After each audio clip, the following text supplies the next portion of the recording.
नमस्कार, ये आकाशवाणी पटना है।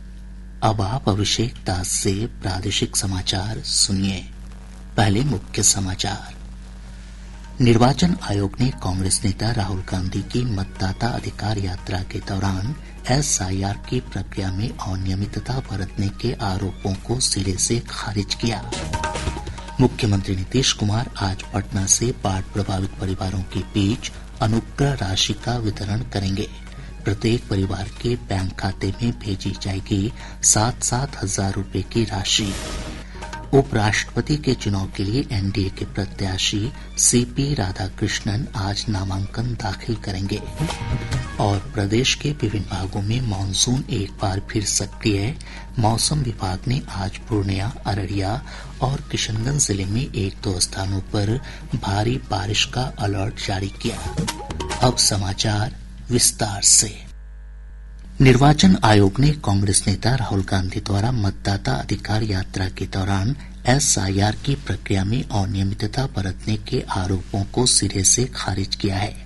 आयोग ने कहा है कि राहुल गांधी ने सासाराम में रंजू देवी नाम की एक मतदाता का नाम एसआईआर की प्रारूप सूची में शामिल नहीं होने का आरोप लगाया था। यह आरोप पूरी तरह सत्य और निराधार है। रोहतास की जिलाधिकारी सह जिला निर्वाचन पदाधिकारी ने इस पूरे मामले की जांच की। जांच रिपोर्ट में बताया गया कि रंजू देवी सहित उनके पूरे परिवार का नाम जिले के चेनारी विधानसभा क्षेत्र के बूथ संख्या 342 पर अंकित है। वहीं आयोग ने कहा कि नवादा में श्री गांधी ने अपने मंच पर एक मतदाता सुबोध कुमार को बुलाकर दावा किया था कि उनका नाम भी प्रारूप सूची से हटा दिया गया है। इस मामले की जांच के दौरान पाया गया कि सुबोध कुमार का नाम 29 अक्टूबर 2024, 1 जनवरी 2025 और 1 अगस्त 2025 को प्रकाशित प्रारूप सूची में दर्ज नहीं है। बीएलओ ने उनसे नाम जुड़वाने का आग्रह किया था, लेकिन उन्होंने इसमें रुचि नहीं दिखाई। आयोग ने कहा कि उनके परिवार के सभी सदस्यों के नाम मतदाता सूची में शामिल हैं। जदयू के कार्यकारी अध्यक्ष और राज्यसभा सांसद संजय झा ने कहा है कि एसआईआर को लेकर बिहार के लोगों को कोई दिक्कत नहीं है। संवाददाताओं से बातचीत में श्री झा ने कहा कि प्रदर्शन कर रहे विपक्षी दलों को एसआईआर पर बिहार के लोगों की राय जाननी चाहिए। एसआईआर सिर्फ बिहार में हो रहा है। ये जो प्रोटेस्ट पूरा लोग बिहार के बाहर चला रहे हैं, तो बिहार के लोगों से क्यों नहीं पूछते हैं कि उनका क्या व्यू है? एसआईआर जो हो रहा है सही हो रहा है? क्या हो गया आपका? पूरे बिहार में ये कोई मुद्दा ही नहीं है। भाजपा के वरिष्ठ नेता और सांसद डॉक्टर संजय जायसवाल ने कहा कि एसआईआर के मुद्दे पर विपक्षी दल बिहार को बदनाम कर रहे हैं। नई दिल्ली में संवाददाताओं से बातचीत में डॉक्टर जायसवाल ने कहा कि राहुल गांधी की वोटर अधिकार यात्रा का बिहार के लोगों पर कोई असर नहीं होगा।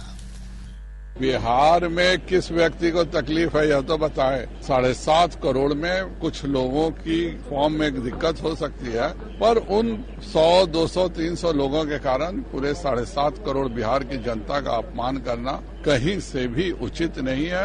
और राहुल जी कितना भी पर्यटन कर लें, कुछ नहीं होने को है। निश्चित तौर पर एनडीए की सरकार पूर्ण बहुमत से बनेगी। राष्ट्रीय लोक मोर्चा के अध्यक्ष और राज्यसभा सांसद उपेंद्र कुशवाहा ने विपक्षी दलों पर एसआईआर के मुद्दे को लेकर आम लोगों को गुमराह करने का आरोप लगाया है। नई दिल्ली में पत्रकारों से बातचीत में उन्होंने कहा कि अभी तक किसी भी राजनीतिक दल ने प्रारूप सूची पर दावा आपत्ति नहीं की है। विपक्षी दल सिर्फ इस मुद्दे को लेकर हंगामा कर रहे हैं। जिसके बारे में कह रहे हैं कि वोट की चोरी हो रही है, वहां से किसी व्यक्ति की ओर से कोई शिकायत आए कि हाँ मेरा वोट कट गया, मेरा नाम कट गया, इन लोगों से भी जब कहा जा रहा है कि आप जो कुछ भी कहना चाह रहे हैं शपथ पत्र दीजिए और कहिए, तो इस पर कोई तैयार ही नहीं है, तो इसका क्या मतलब है? इसका मतलब है कि सिर्फ हंगामा खड़ा करें, कोई जनता के मुद्दा से इनको लेना देना नहीं है। और एक्चुअल में एसआईआर जनता का मुद्दा है भी नहीं, कोशिश इन लोगों की ओर से है बनाने की, जो बन नहीं सकता है मुद्दा। मुख्यमंत्री नीतीश कुमार आज पटना में आयोजित कार्यक्रम में प्रदेश के बाढ़ प्रभावित परिवारों के बीच अनुग्रह राशि का वितरण करेंगे। श्री कुमार 6,25,000 परिवारों के बैंक खातों में 7,000 रूपये प्रति परिवार की दर से 437 करोड़ 50 लाख रुपए की राशि डीबीटी के माध्यम से अंतरित करेंगे। इस अवसर पर उप मुख्यमंत्री सम्राट चौधरी और विजय कुमार सिन्हा, जल संसाधन मंत्री विजय कुमार चौधरी तथा आपदा प्रबंधन विभाग के मंत्री विजय कुमार मंडल मौजूद रहेंगे। उपराष्ट्रपति के चुनाव के लिए सत्तारूढ़ राष्ट्रीय जनतांत्रिक गठबंधन एनडीए के प्रत्याशी सीपी राधाकृष्णन आज नामांकन दाखिल करेंगे। कल एनडीए संसदीय दल की नई दिल्ली में बैठक के दौरान प्रधानमंत्री नरेंद्र मोदी ने एनडीए के नेताओं से श्री राधाकृष्णन का परिचय कराया और उन्हें बधाई दी। बैठक के बाद संसदीय कार्य मंत्री किरेन रिजिजू ने कहा कि प्रधानमंत्री मोदी ने सभी दलों के सांसदों से श्री राधाकृष्णन को सर्वसम्मति से चुनने की अपील की है। इस बीच विपक्षी इंडिया गठबंधन ने उपराष्ट्रपति पद के लिए सर्वोच्च न्यायालय के पूर्व न्यायाधीश बी सुदर्शन रेड्डी को प्रत्याशी बनाया है। उपराष्ट्रपति पद का चुनाव अगले महीने की 9 तारीख को होना है। कल नामांकन पत्र भरने की अंतिम तिथि है। नामांकन पत्रों की जांच 22 अगस्त को होगी। श्री जगदीप धनखड़ ने पिछले महीने स्वास्थ्य कारणों से उपराष्ट्रपति पद से इस्तीफा दे दिया था। उपराष्ट्रपति का चुनाव लोकसभा और राज्यसभा सदस्यों का निर्वाचक मंडल करता है। प्रधानमंत्री नरेंद्र मोदी 22 अगस्त को गयाजी से औंटा सिमरिया पुल का उद्घाटन करेंगे। इस परियोजना के तहत गंगा नदी पर बने लगभग 2 किलोमीटर लंबे पुल से पटना जिले का मोकामा बेगूसराय से सीधे तौर पर जुड़ जाएगा। यह पुल 2 लेन वाले पुराने रेल सह सड़क पुल राजेंद्र सेतु के समानांतर है। नए पुल से उत्तर और दक्षिण बिहार के बीच की दूरी 100 किलोमीटर तक घट जाएगी। इस परियोजना से भारी वाहनों के लिए यात्रा खास तौर पर आसान होगी। प्रधानमंत्री नरेंद्र मोदी ने इस परियोजना की आधारशिला वर्ष 2017 में रखी थी। वहीं श्री मोदी गयाजी से ही गया दिल्ली अमृत भारत एक्सप्रेस ट्रेन और Vaishali Koderma fast MEMU train को हरी झंडी दिखाकर रवाना करेंगे। प्रादेशिक समाचार आप आकाशवाणी पटना से सुन रहे हैं। ताज़ा समाचारों के लिए आप हमारे x handle AIR News_ Patna पर जा सकते हैं। प्रदेश के गांवों में वित्तीय समावेशन को बढ़ावा देने के लिए 1 जुलाई से चलाए जा रहे अभियान के तहत अब तक 1,70,000 से अधिक प्रधानमंत्री जनधन खाते खोले गए हैं। भारतीय स्टेट बैंक के पटना मंडल के मुख्य महाप्रबंधक अनुराग जोशी ने बताया कि अभियान के तहत ग्राम पंचायतों में 4,500 से अधिक शिविर लगाए जा चुके हैं। उन्होंने प्रधानमंत्री जनधन खाता धारकों से खाते का सत्यापन करवाने की अपील की। इसके तहत प्रधानमंत्री जनधन खाता खोलना, PMJDY एवं अन्य सभी बचत खाते जहां KYC देय है का री-KYC करना, सामाजिक सुरक्षा योजनाएं जैसे PMJJBY, PMSBY तथा APY का लाभ सभी पात्र लोगों तक पहुंचाना, खातों में नामांकन सुविधा उपलब्ध कराना, साइबर फ्रॉड के प्रति जागरूकता फैलाना तथा अनक्लेम्ड डिपॉजिट के बारे में जागरूकता फैलाना। यह कैंप राज्य के सभी जिलों के ग्राम पंचायतों में LDM के समन्वय एवं जिला अधिकारी के मार्गदर्शन में संचालित हो रहे हैं। आज से देश भर में उन्नत डाक तकनीक का दूसरा चरण शुरू हो रहा है। इसे डिजिटल इंडिया की दिशा में एक महत्वपूर्ण उपलब्धि माना जा रहा है। इस तकनीक से अब लोगों को QR कोड से भुगतान करने, OTP से डिलीवरी लेने और सटीकता बढ़ाने के लिए 10 अंकों वाले डिजिपिन का उपयोग करने की सुविधा मिलेगी। कृषि विभाग ने उर्वरक की कालाबाजारी करने के आरोप में 34 दुकानदारों के खिलाफ प्राथमिकी दर्ज कराई है और 214 प्रतिष्ठानों के लाइसेंस रद्द कर दिए हैं। विभाग के प्रधान सचिव पंकज कुमार ने बताया कि जिला स्तर पर उर्वरक की बिक्री की निगरानी के लिए जांच दल गठित करने को कहा गया है। श्री कुमार ने बताया कि खरीफ सीजन के लिए केंद्र सरकार से बिहार को पर्याप्त मात्रा में उर्वरक उपलब्ध कराया जा रहा है।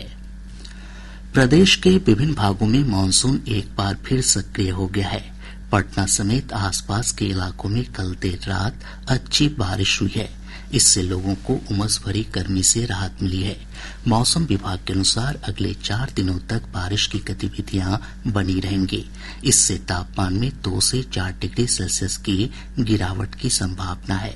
मौसम विज्ञान केंद्र पटना ने आज पूर्णिया, अररिया और किशनगंज जिले में 1-2 स्थानों पर भारी बारिश का अलर्ट जारी किया है। राज्य के पूर्व एवं दक्षिण मध्य भाग के जिलों के कुछ स्थानों पर मेघ गर्जन, वज्रपात और तेज हवा 30 से 40 किलोमीटर प्रति घंटा चलने की संभावना है। राज्य के पूर्णिया, अररिया और किशनगंज जिलों के 1 या 2 स्थानों पर भारी वर्षा होने की संभावना है। राजगीर में 29 अगस्त से शुरू होने वाले एशिया कप पुरुष हॉकी चैंपियनशिप के मुकाबले तय हो गए हैं। उद्घाटन मैच मलेशिया और बांग्लादेश के बीच खेला जाएगा। भारत भी पहला मैच 29 अगस्त को चीन के खिलाफ खेलेगा। फाइनल मुकाबला 7 सितंबर को होगा। इस प्रतियोगिता में भारतीय टीम को पूल ए में जापान, चीन और कजाकिस्तान के साथ रखा गया है। पूल बी में मलेशिया, कोरिया, बांग्लादेश और चाइनीज ताइपे की टीम रखी गई है। लीग मैच में भारत का दूसरा मैच 31 अगस्त को जापान के साथ, जबकि तीसरा मैच 1 सितंबर को कजाकिस्तान के साथ होगा। मद्य निषेध और निबंधन विभाग ने अवैध राशि वसूली और चेक पोस्ट पर वाहन की जांच में लापरवाही बरतने के आरोप में नवादा के गोविंदपुर चेक पोस्ट के अवर निरीक्षक नीतीश कुमार, नवादा के सहायक अवर निरीक्षक अरुण यादव और गोपालगंज के पलथरी चेक पोस्ट के प्रभारी निरीक्षक चौधरी सूर्यभूषण को तत्काल प्रभाव से निलंबित कर दिया है। सूचना और जनसंपर्क मंत्री महेश्वर हजारी ने समस्तीपुर जिले के सैदपुर से मुजफ्फरपुर सीमा क्षेत्र के टेपड़ी स्थित बूढ़ी गंडक नदी के बाएं तटबंध की मजबूती और पक्कीकरण कार्य का शुभारंभ किया। पटना के पालीगंज के कटका दल्लू बिघा गांव से पुलिस ने 2 कुख्यात नक्सलियों को हथियारों के साथ गिरफ्तार किया है। पूर्वी चंपारण जिले के चकिया थाना क्षेत्र से पुलिस ने साइबर ठग गिरोह के 6 सदस्यों को गिरफ्तार किया है। इनमें से एक के बैंक खाते में 1 करोड़ रुपए मिले हैं। अब पटना से प्रकाशित प्रमुख समाचार पत्रों की सुर्खियां। आज के सभी समाचार पत्रों ने अलग अलग खबरों को प्रमुखता से प्रकाशित किया है। दैनिक जागरण ने राज्य मंत्रिमंडल के फैसले को प्रमुखता देते हुए लिखा है, राज्य की सभी प्रतियोगी परीक्षाओं के लिए अब मात्र 100 रुपए शुल्क।